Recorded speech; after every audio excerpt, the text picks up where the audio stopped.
ನಮ್ಮ challenging star D boss Darshan ಅವರ Kaatera cinema ಈ ವರ್ಷದ ಕೊನೆಯಲ್ಲಿ ಕನ್ನಡ ಚಿತ್ರರಂಗಕ್ಕೆ ಹೊಸ ಚೈತನ್ಯ ಮೂಡಿಸಿದೆ. ಚಾಲೆಂಜಿಂಗ್ ಸ್ಟಾರ್ ದರ್ಶನ್ ನಟನೆಯ ಕಾಟೇರ ಸಿನಿಮಾ ಸೂಪರ್ ಹಿಟ್ ಆಗಿದೆ. ಭರ್ಜರಿ ಓಪನಿಂಗ್ ಪಡೆದುಕೊಂಡ ಈ ಸಿನಿಮಾ ಮೂರನೇ ದಿನ ಕೂಡ ಅಬ್ಬರಿಸಿದೆ. ಬಾಕ್ಸ್ ಆಫೀಸ್ನಲ್ಲಿ ತನ್ನ ನಾಗಾಲೋಟವನ್ನು ಮುಂದುವರಿಸಿದೆ. ಪ್ರತಿದಿನವೂ ಬಹುಕೋಟಿ ರೂಪಾಯಿ ಕಲೆಕ್ಷನ್ ಮಾಡುತ್ತಾ ಮುನ್ನುಗ್ಗುತ್ತಿದೆ. ಚಿತ್ರತಂಡದ ಆಪ್ತ ಮೂಲಗಳ ಹಂಚಿರುವ ಪ್ರಕಾರ 2 ದಿನಕ್ಕೆ ಕಾಟೇರ ಸಿನಿಮಾ ಗಳಿಸಿರುವುದು ಬರೋಬ್ಬರಿ 37.14 ಕೋಟಿ ರೂಪಾಯಿ. ಹಾಗಾದರೆ ಮೂರನೇ ದಿನ ಕಾಟೇರ ಸಿನಿಮಾ ಗಳಿಸಿದ್ದು ಎಷ್ಟು ಕೋಟಿ?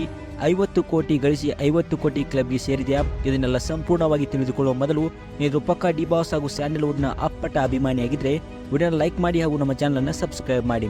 ಹೌದು, ಕಾಟೇರ ಸಿನಿಮಾ ಬಿಡುಗಡೆಯಾದ ಮೊದಲ ದಿನ 19.79 ಕೋಟಿ ಕಲೆಕ್ಷನ್ ಮಾಡಿತ್ತು. ಎರಡನೇ ದಿನ 17 ಕೋಟಿ 35 ಲಕ್ಷ ಕಲೆಕ್ಷನ್ ಮಾಡಿತ್ತು. ಈ ಮೂಲಕ ಕಾಟೇರ ಸಿನಿಮಾ ಎರಡನೇ ದಿನದಲ್ಲಿ 37 ಕೋಟಿ 14 ಲಕ್ಷ ಕಲೆಕ್ಷನ್ ಮಾಡಿತ್ತು. ಇದೀಗ ಮೂರನೇ ದಿನ ಅಂದರೆ ಭಾನುವಾರ ಇರುವುದರಿಂದ ಕಾಟೇರ ಸಿನಿಮಾದ ಕಲೆಕ್ಷನ್ ಮತ್ತೆ ಜೋರಾಗಿ ಸದ್ದು ಮಾಡಿದೆ. ಹೌದು, ಕಾಟೇರ ಸಿನಿಮಾ ಮೂರನೇ ದಿನ ಗಳಿಸಿದ್ದು ಬರೋಬ್ಬರಿ 16 ಕೋಟಿ 63 ಲಕ್ಷ. ಹೌದು, ಈ ಮೂಲಕ ಕಾಟೇರ ಸಿನಿಮಾ 50 ಕೋಟಿ ಕ್ಲಬ್ಗೆ ಕೂಡ ಸೇರ್ಪಡೆಯಾಗಿದೆ.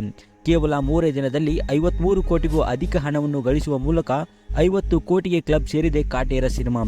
ಕಾಟೇರ ಸಿನಿಮಾದ ಕಲೆಕ್ಷನ್ ದಿನದಿಂದ ದಿನಕ್ಕೆ ಏರಿಕೆಯಾಗುತ್ತಿದೆ. ಇಂದು ಮಧ್ಯಾಹ್ನ 1 ಗಂಟೆ ಸುಮಾರಿಗೆ 7,000ಕ್ಕೂ ಅಧಿಕ ಟಿಕೆಟ್ಗಳು ಏಕಕಾಲದಲ್ಲಿ ಸೋಲ್ಡ್ ಔಟ್ ಆಗಿವೆ. ಇಲ್ಲಿವರೆಗೆ ಎಷ್ಟು ಅಭಿಮಾನಿಗಳಿಗೆ ಟಿಕೆಟ್ ಕೂಡ ಸಿಗುತ್ತಿಲ್ಲ, ಅಷ್ಟರ ಮಟ್ಟಿಗೆ ಕಾಟೇರ ಸಿನಿಮಾದ ಹವಾ ಸೃಷ್ಟಿಯಾಗಿದೆ. ಕಾಟೇರ ಸಿನಿಮಾ 2024ರ ಜನವರಿ ಮೊದಲ ವಾರದಲ್ಲಿ 100 ಕೋಟಿ ಕೂಡ ಗಳಿಸಬಹುದು. ಕಾಟೇರ 2 ಸಿನಿಮಾ ಕೂಡ ಬರುವ ಸಾಧ್ಯತೆ ಇದೆ ಎಂದು ನಿರ್ದೇಶಕ ತರುಣ್ ಸುಧೀರ್ ಅವರು ಹೇಳಿದ್ದಾರೆ. ದರ್ಶನ್ ಅವರ ಏಜ್ ಆಗಿರುವಂತಹ ಲುಕ್ ಇಟ್ಟುಕೊಂಡು ಕಾಟೇರದ ಮತ್ತೊಂದು ಕತೆ ನನ್ನ ತಲೆಯಲ್ಲಿದೆ ಎಂದು ಹೇಳಿದ್ದಾರೆ. ಕಾಟೇರ ಸಕ್ಸಸ್ ನಂತರ ಕಾಟೇರ 2 ಸಿನಿಮಾ ಕೂಡ ಬರುವ ಎಲ್ಲಾ ಸಾಧ್ಯತೆಗಳಿವೆ.